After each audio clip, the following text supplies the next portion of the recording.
Yeah.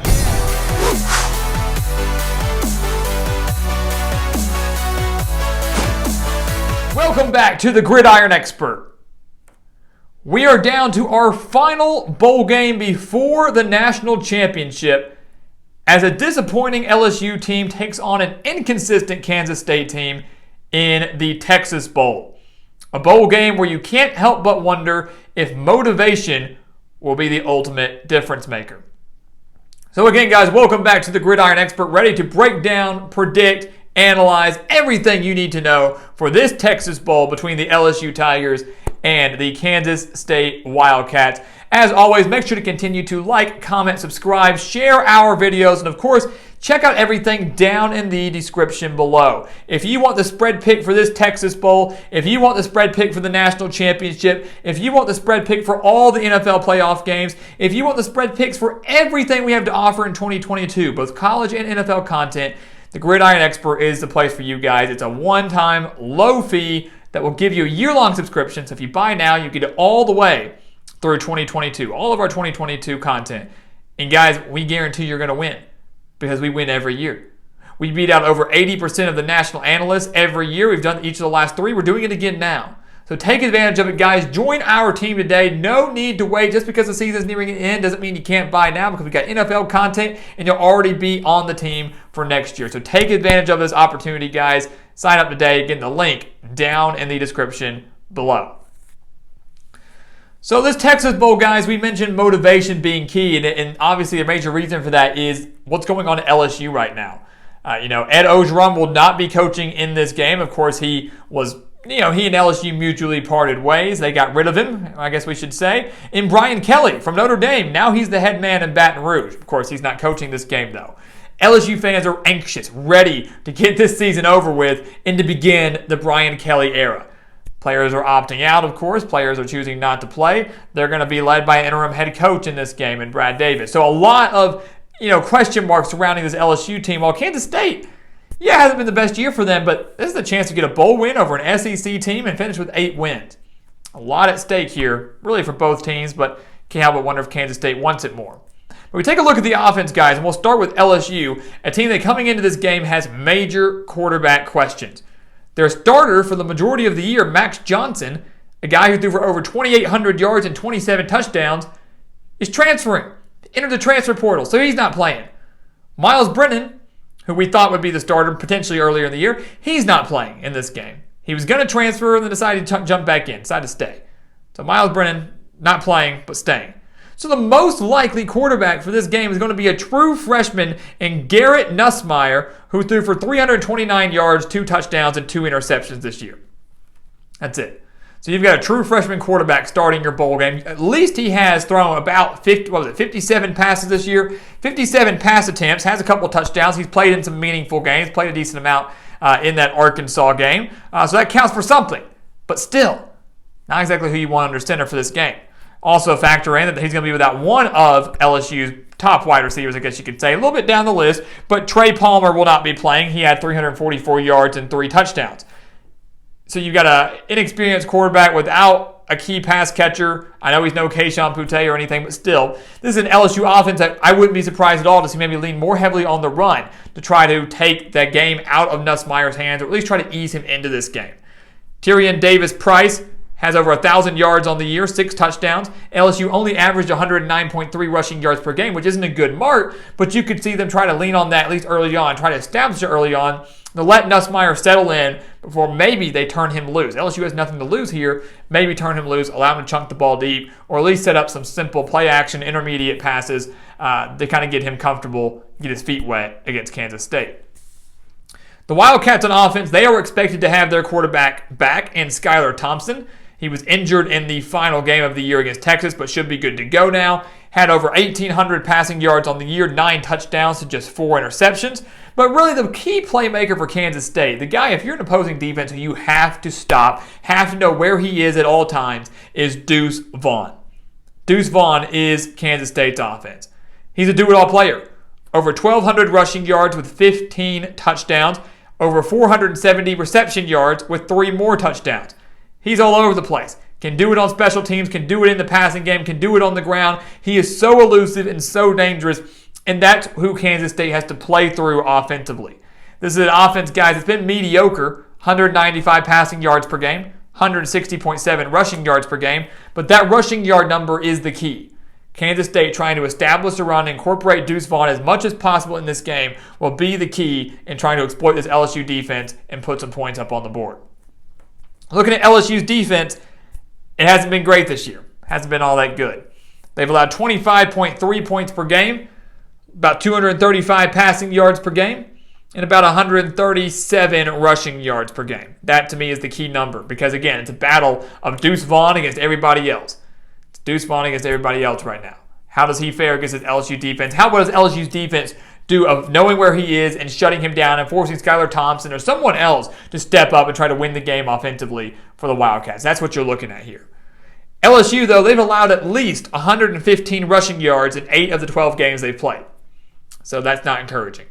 They've allowed at least 115 rushing yards in 8 of the 12 games they've played. That's, to me, a major concern when you're facing a Kansas State team that wants to establish a run and one that's averaging over 160 rushing yards per game.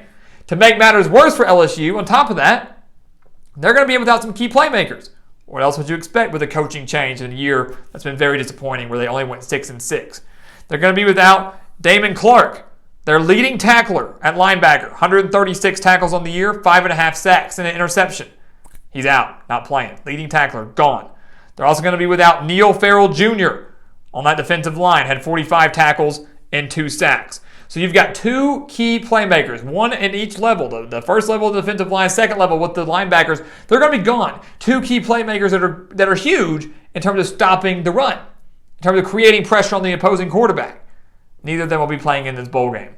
That strongly benefits Kansas State. Deuce Vaughn, that offense. It's a major blow to this LSU defense that's been mediocre, maybe even below average for the majority of the year. When you look at Kansas State defensively, Chris Klieman, their head coach, he's a defensive-minded coach. We knew that. We knew that during his days at North Dakota State. We knew that was the kind of style and mentality he was going to bring to Manhattan when he took the Kansas State job. And he's shown that. While Kansas State hasn't been a knock-you-dead team, they've pulled off their fair share of upsets. They've been a consistent bowl team, and they've done so with a pretty solid defense, especially solid when you look at the Big 12, a conference that many consider to be one where they don't play defense. Kansas State does. Wildcats allowing just 21.1 points per game. And the key number I'm looking at here really is the fact they're only allowing 126 rushing yards per game. Yes, they allow 221 passing yards per game, but the rushing numbers aren't bad. And again, that's going to be a key for Kansas State. If they can bottle up the run game, one for LSU that hasn't been that great, only averaging 109 rushing yards per game, they can focus solely on the pass. And they'll be doing so, focusing solely on the pass against what we believe to be a true freshman quarterback and Garrett Nussmeier. Look at the numbers here. Kansas State, they have forced 30 sacks on the year. Decent pass rush. LSU's given up 38. LSU's offensive line is not all that. Major reason why the run game hasn't been that great. Major reason why, maybe some of their quarterbacks have gotten hurt in the past. Garrett Nussmeier, if he's under pressure from the Kansas State, if Chris Klieman sending pressure, LSU's not going to be able to move the ball. You're going to have a young quarterback on a big stage, big bowl game for this LSU team, getting pressured time and time again. Kansas State, their key defensively is to go out there and rattle Garrett Nussmeier. Get back there, make him uncomfortable. Sure, force turnovers if you can, but delay a few licks on him and to force him into some second and third and long situations, which are very difficult for young quarterbacks who don't really have that much experience. So forcing some pressure on Nussmeier and then making open field tackles really for Kansas State, to me, is the other big key. Because you could see LSU going short. Like we said earlier, some shorter play action, shorter intermediate throws. Not going to see Nussmeier chunking it deep out there nonstop. So shutting down the run and making those open field tackles are going to be key for Kansas State. Don't allow LSU to extend plays, get more yards out of something that should have been a short game. That's going to be the key. Really, Kansas State, don't beat yourselves. You have the edge here defensively. Don't beat yourself. Don't beat yourself. Shut down the run.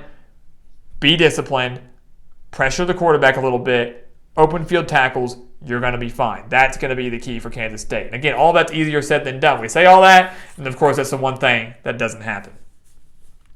So what's going to happen, guys? Again, the last bowl game before that national championship. Very intriguing matchup. I like this matchup a lot. 6-6 LSU, 7-5 Kansas State. These two teams, to me, on paper especially, match up very well with one another. Neither team that great offensively. Both teams are around the same defensively, although I would give that slight edge to Kansas State, especially considering the LSU opt-outs. At the end of the day, guys, I am going to go with the Kansas State Wildcats to take down LSU in this bowl game. I am. We are picking Kansas State to take down LSU in the Texas Bowl. And I think this is an LSU team, guys, it's a bit of disarray right now. They are anxious for the season to end and ready to get the Brian Kelly era started. They're ready to get going. They're looking ahead to 2022 because better days are ahead. Brian Kelly will win in Baton Rouge. There's no doubt in my mind. No doubt in my mind about that. This has been a disappointing year. Nothing what anybody expected. And you can't help but wonder where the motivation will be. With the opt-outs, with the quarterback questions, with the interim head coach and Brad Davis, everybody knowing that Brian Kelly's already in Baton Rouge, going to town, working for them. Do they care? Who cares? It's a meaningless bowl game for at least LSU players. It's not for Kansas State.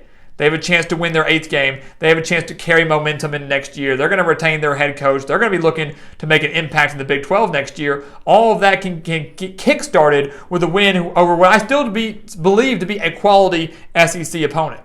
So I'm going to go with the team that's better equipped. Team doesn't have all the opt-outs, doesn't have injuries, doesn't have transfers. It's going to go with the team that I believe wants it more, and that's going to be Kansas State. The Wildcats finish with 8 wins. LSU finishes with a losing record, but I can promise you under Brian Kelly, I don't know if you're ever going to see that. So guys, as always, thank you so much for watching us here at the Gridiron Expert on YouTube. Getting ready for the national championship. This is our last bowl prediction. We've got 1 game left, the national championship. So get ready, guys. It's going to be a lot of fun. But as always, guys, please continue to like, comment, subscribe, share our videos. And of course, check out everything down in the description below. If you want the spread pick for this Texas Bowl, if you want the spread pick for the national championship, the spread pick for the playoff games in the NFL, everything like that, our site, thegridironexpert.com, is the place for you because we're winning, and you're going to get it for the cheapest price out there. 1 low time fee for tons and tons of wins, tons and tons of money, and a year-long worth of content. So take advantage of it, guys. Link again down in the description below. And once again, guys, as always, thank you so much for watching, and we'll see you next time right here on The Gridiron Expert.